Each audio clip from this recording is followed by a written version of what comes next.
All right. Well, today on the Whiskey Noobs podcast, I have a very new guest to the show, Luke. I'm excited to have you. Hello. It's been a long time coming, and I'm your host, Chris, as always, if I didn't mention that. We were just talking about Luke's experience with alcohol, and you ruined whiskey for yourself, huh? Yeah. Ruined many liquors for myself.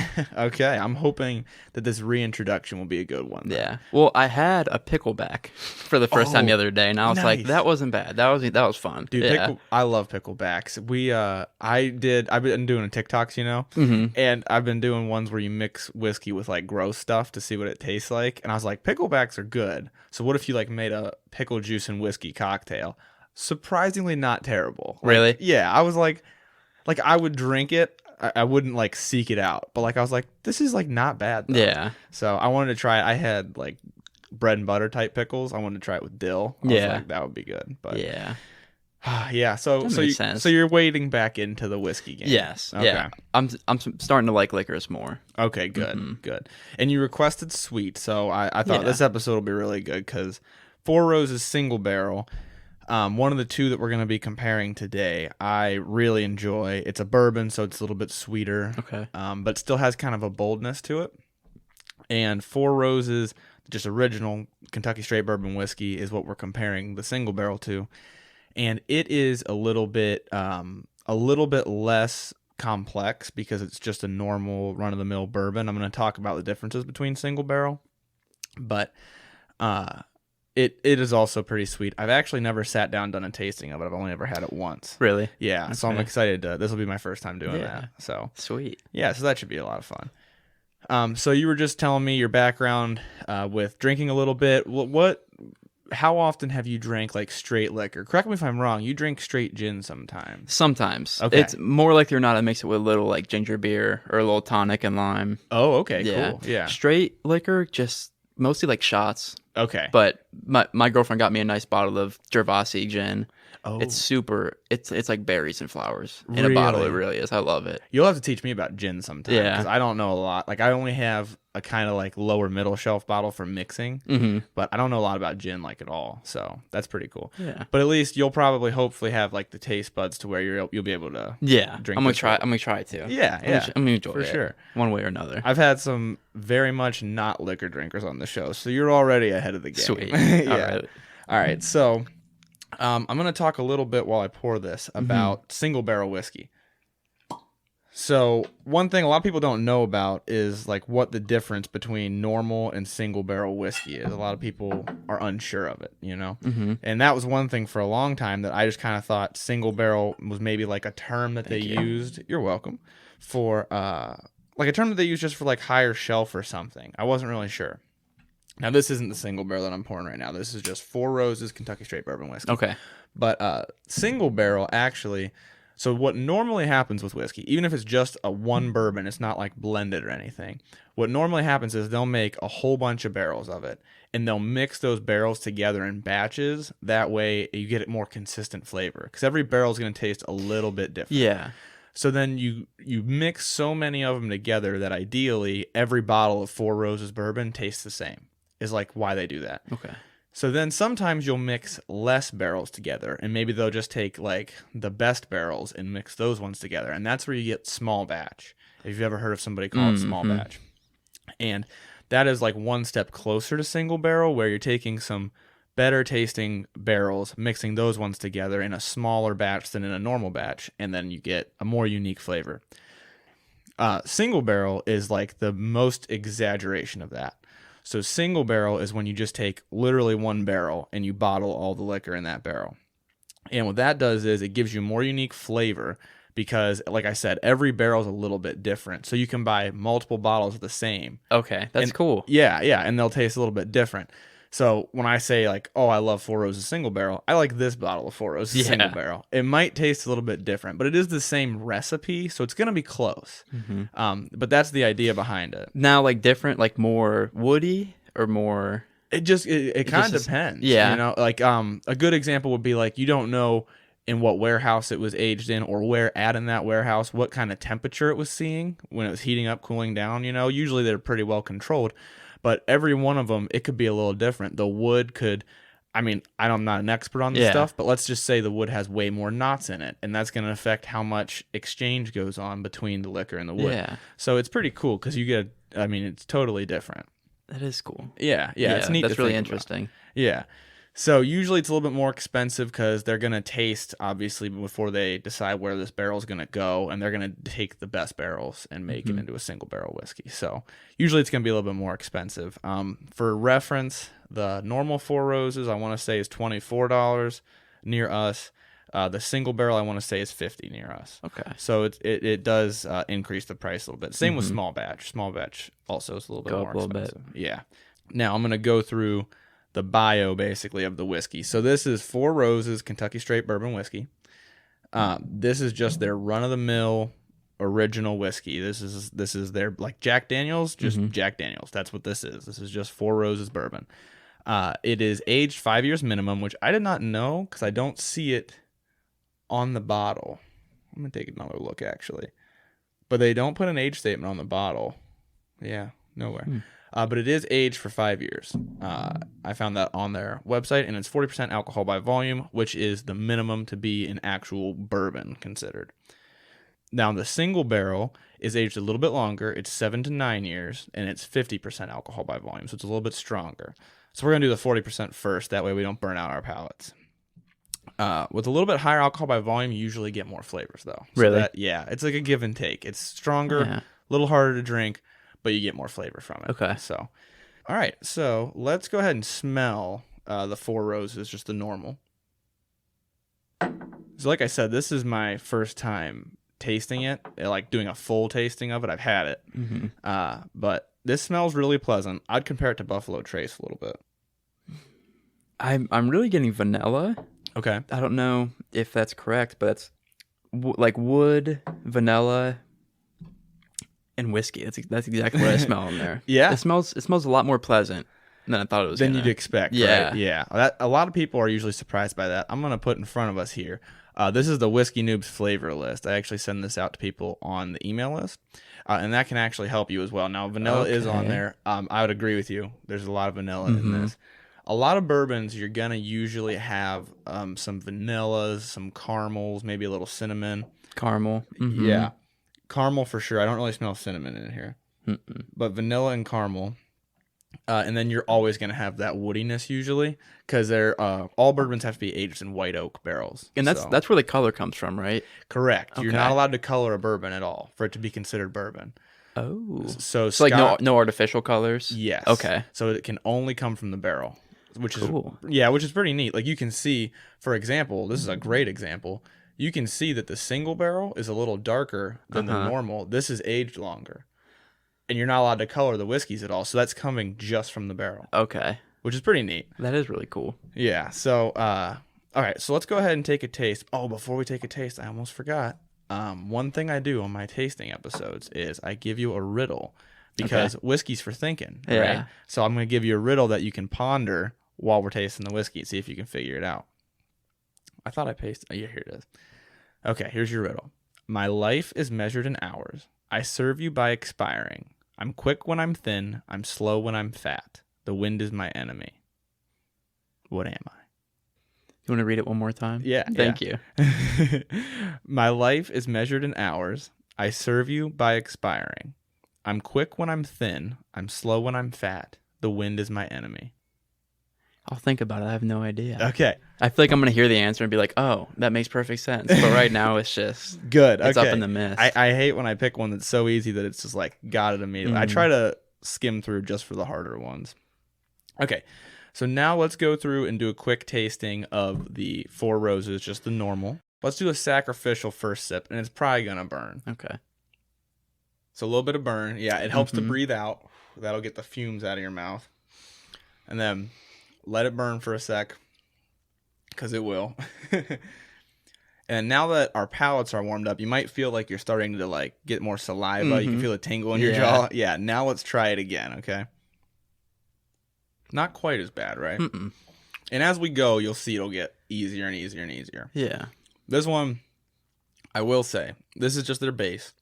Not the smoothest whiskey in the world. So it burns a little. Yeah, I mean, even for me, I'm like, my tongue's Yeah. tingling a little bit, you know? Yeah. Nose is burning now. Yep, the nasal. But no, I tasted a lot of the vanilla there. Okay, cool. I really did. Yeah. What do we pull from? And I'll get the flavor note list. So you said vanilla.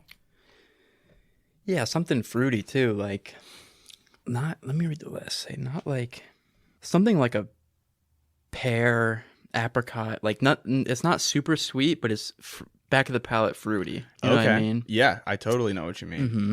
Almost like a paler fruit, not like your dark fruits, your cherries and plums. Yeah, but that's what I was going for. Yeah, something very light, like a light fruity. I totally agree. I would agree with the vanilla. Let me get another sip here. Not a very long finish. I'll throw that in there. It doesn't. So a long finish is like we'd still be tasting it a lot. This isn't a very long finish. No, it passes quick. Yeah. I'll agree with the vanilla. And I think I'll agree with the pear too. Now, I've mentioned before, I don't eat pears. So like my only knowledge of pear is like pear flavored stuff. Yeah. But I definitely would say, because like I always, whenever it's pear, I always go to green apple. But this isn't green apple. Because I've eaten a lot of green apples, but not a lot of pears. This isn't green apple. I'd say your pear or apricot is you're close. Yeah. I'd throw in there a little bit of spiciness. I haven't determined what kind. Yeah, I was looking at the spice list trying to figure it out, but I can't exactly tell. I can't either. A little. Definitely a little bit. Not nearly as much as the vanilla and then that fruit right on the back end. It's not like a sweet spice like the cinnamon or the ginger's not sweet, but it's not really ginger or cinnamon-y to me. I'd agree. It's like a heavier spice. Yeah, and it's also not the super duper bitter spices like clove, I would say. Mm-hmm. Like 2 weeks ago, we did one that had so much clove in it, and it's not that either. But I know what you're saying. Almost like a nutmeg, maybe. It's kind of middle of the road. Yeah, like not super bitter, but not super sweet.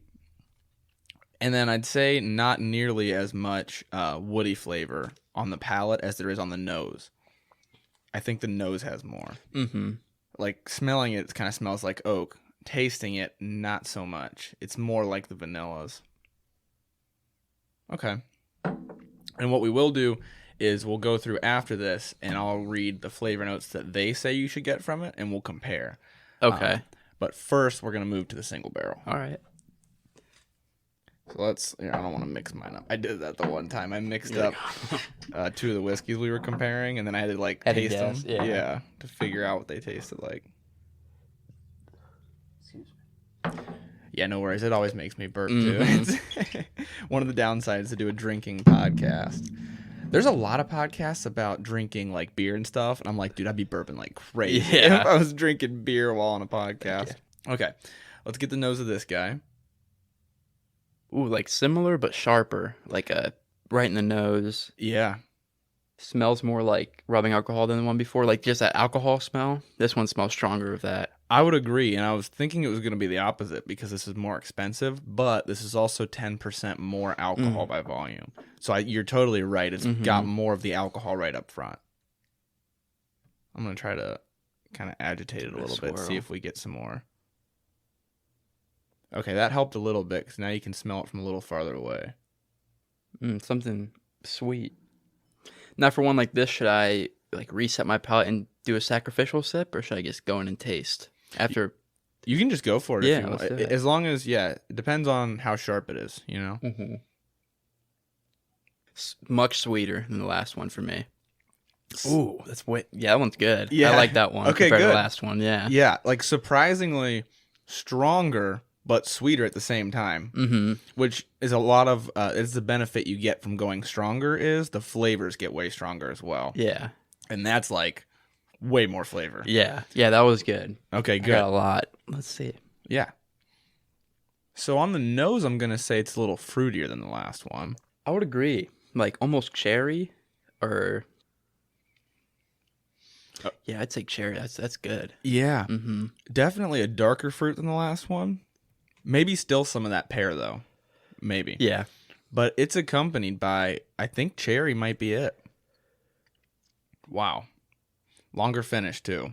Yeah, I'm still tasting it. Not the most oily finish in the world. So one thing with finishes is they can be kind of dry or kind of oily, kind of like with wine. Yeah. And some of them, it'll kind of feel like your tongue is slippery after you're done. and it's a little oily. This is a little bit more like your tongue's dry. Yeah. After you're done. Yeah. Definitely fruitier than before. Still maybe a touch of vanilla, but I feel like it's bolder sweetness than the last one. Let me take another sip. One note that I don't think I've ever said about a whiskey, aside from ones that are aged in wine barrels, is I'm almost getting a little bit of grape. Really? Yeah.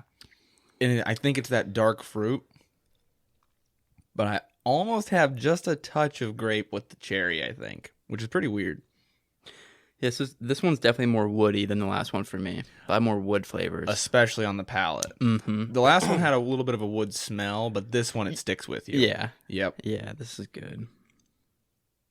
So one thing you can do with wood notes, too, right here, is you can kind of divide it up. You've got, like, your newer wood, you know, like if you were to walk into, like, Home Depot or a wood shop. Okay, yeah. And then you've got, like, older wood, like if you were in the woods and it rained, you know, and there's, like, a dead tree, something like that. There's burning wood, which is usually for your really smoky ones. And then charred wood, which is kind of similar, you know? Yeah. I have an opinion. I want to let you go, though. Okay. What type of wood do you think you Let me taste? see. Now that you've described them, I'd almost say it's more like new woody. It's like the softness of it, like of the wood taste. But what do you think? I was going to totally agree with you. Yeah. Yeah, almost like cutting a 2x4 or something. Yeah. Like that kind of It's like that soft, sweet wood Yes. taste, smell. Yes, not like the almost moldy, punky wet wood, Yeah. but like just totally wood shop wood. Yeah. Yeah, totally agreed. Okay, cool. Yeah, that's good. That's probably the majority of the palate. So let's describe that one. So we've got longer finish for sure. Mm-hmm. More dry than oily. Definitely takes the moisture off your tongue, which a lot of bourbons I've noticed do, but I think a lot of scotches tend to be oilier. I would say more fruitiness than the last one and less of your bakery, vanilla, honey. I know we didn't mention honey, but more of the fruitiness. Yeah. And then we definitely said way more woodiness on the palate. Yeah, much more. Now, I'm curious to your opinion. Since you're newer to whiskey, which of those flavors do you like the most, would you say? I enjoyed them both for different ways, but I think like the second one, the initial sip, I was like, oh, this one's way better than the first. Okay. Yeah. You know what? I'm going to try that. Yeah. Go back and forth a little bit. It's really noticeable when you go back to the other one. Yeah. And like the first one, like not the single barrel, it's almost more like heavy, like for wood smell. Like it's almost like the old wood. Like you said, you're in the woods and it's raining and there's nasty decaying wood. Like Right. that's, yeah. I see what you're saying there. Yeah. Definitely get that from the first one. The single barrel I enjoy more. I for agree. Sure. Yeah. Without a doubt. And I'd say the single barrel, you have to hunt for the flavors a little less. Like the original, it's like you kind of have to feel out the flavors. Mm-hmm. The single barrel, man, they're there when you Yeah. take a sip. Okay, cool. Let's go through now. I've got the actual flavor list that they say to go for. I don't think I brought my water up here. Oh, well. Drinking a little heartburn, so I'm drinking the water. Oh, yeah, it does give you a little heartburn. You'll have that. One thing I do want to say here in the middle of the episode is if you like the show, make sure you rate or review the show on Apple Podcasts. That's super duper helpful for the show, helps spread the word, and it only takes a few minutes, so that's something that you can do to help support the show. Now, moving forward, we've got the actual flavor notes from both of the whiskeys that they say on the website you should be tasting. So, on the nose, for the normal Four Roses, which luckily these are a super different color, so you can you can sort them out pretty easy. On the normal Four Roses, it says to smell for fruitiness, floral essences, spice, and honey. Really? Yeah, I totally disagree with the fruit. Spice, yeah. Mm-hmm. Honey, I completely understand that now. Like Yeah. now that you said that and I'm smelling it, it's almost like there's honey mixed in. Like you can really tell. Totally agree, and I think it's because we were thinking vanilla, and vanilla and honey are so close. Mm-hmm. But yeah, honey might be more accurate. Okay. I feel like I disagree with the fruit. Floral essences, maybe there's a hint, but not enough that I smelled it before it said we should smell it. Yeah, smelling it now, it's like honey, caramel, Yeah. Slightly woody. Not very fruity. Mm-mm. The honey's the sweetness for me. Yeah. Yeah, I'd say I can pull out some fruit, but I would agree. Like when you said vanilla earlier, vanilla and caramel, which is kind of like honey. Yeah. Yeah, totally. Yeah, that's totally what I'm getting. Okay, so now the palate, it says crisp. I don't know why it's crisp, but soft and smooth. So those are all textures. But then it says fresh fruit, hints of pear and apple, which we had said originally. There we go. So let's see Yeah. what we're thinking. Totally. Yeah, so I think I see what they mean. Yeah. Appley. Yeah. You said pear originally, and that's right on the money. Wow. We're back. We just had a mini crisis. Yeah. The recorder stopped recording, but we're going to jump back to where we were when it stopped recording. The finish, it says long finish, and I disagree with that. It says mellow, long, and pleasant. Mm-hmm. But let's move on to the single barrel and compare to the notes that it says we should get from that. You had said something that was super accurate. And now that I'm smelling it again, I smell the cocoa, but from before it pancakes. Yeah. And the vanilla is kind of the pancake. Yeah, like taking the break during that technical difficulty and then coming back to it. Yeah, no, I can really smell the cocoa here. Now, the palate, I'm super proud of what you had said before we read these notes. So the palate, without a doubt, for the palate, it says plum and cherries. And you had said cherries. The cherries are the shining star of the palate, I think. On the front end, you've got a little bit more woodiness and spiciness with that. Yeah, and I think I said after the recording cut out that I wouldn't be able to tell you what a plum tasted like. Yeah. I think I'm wrong. I think I can taste a plum. I agree. The cherries stick around for a long time, though. Yeah. Single barrel, a lot more wood notes. But those fade away in the beginning, and the fruitiness sticks around. Smooth and delicately long. I don't know if it's not as delicate as the other one. I guess you could say it's a delicate finish. The cherry sticks around like softly, like it's not like very burny, but the cherry's there. Maybe. True. Yeah. Yeah, that's fair. That's fair. It's definitely a little bit delicate. One thing I had mentioned when it cut out was the answer to the riddle. Candle. A candle. A candle. How about that? That's a pretty clever riddle. And now coming into this, you said you avoided whiskey actively. Yeah. Like if my friends got a round of whiskey shots, I'd no, not at all. I do not want to take that. But no, like now, I would still probably avoid a whiskey shot. Yeah, but, that's fair. Yeah. No, but like if someone offered me like a glass of good whiskey, I would definitely take it. Taste it. Hey, taste it. The notes in it. Yeah. I'm glad this could be, kind of help you with whiskey. Hopefully, maybe I'll bring you to the dark side and you'll be liking whiskey. I don't know. But anyways, thanks for coming on, dude. Really appreciate it. This was fun. Thanks for having me. But that's all that we've got for the episode today, guys. So thanks for listening. Thank you for listening to this episode of Whiskey Noobs. If you like the show, make sure to help spread the word by introducing friends, coworkers, or anyone that you think would be interested. If you haven't already, make sure you subscribe to the show on your favorite streaming platform, rate the show, review the show, and follow on Instagram at whiskey_noobs to stay up to date. If you want, you can join the email list by sending an email to whiskeynoobspodcast@gmail.com. You'll then be updated every month on what whiskeys I'll be drinking on the show, so you can drink right along with me and review it as we go. Thanks again for listening to the Whiskey Noobs Podcast. Learn to drink, drink to learn. The Whiskey Noobs Podcast does not support underage or otherwise irresponsible consumption of alcohol.